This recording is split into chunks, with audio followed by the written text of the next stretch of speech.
Ngiqale umkhankaso ukuthi ungangeni ngesango uyafohla. Ngithi abahambe babuyele emazweni abo, bahambe manje, bangalindi bahambe manje.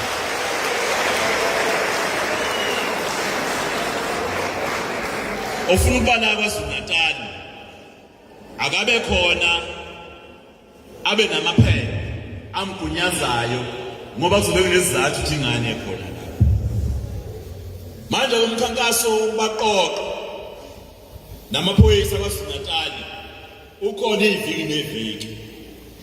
Abanye bake babuke kwabe indaba la kweyinkundleni zokuxhumana. Nami ngeke ngibe khona kodwa mina ngiba khona kanye esikhathini eside.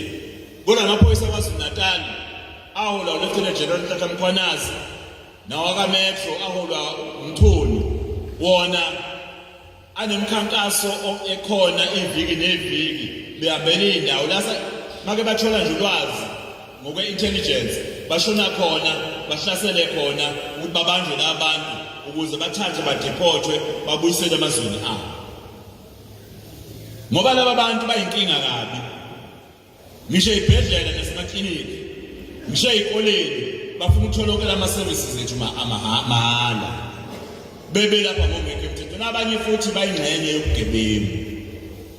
Manje ke lo mkhankaso ke siyaqhubeka nawo. Futhi cishe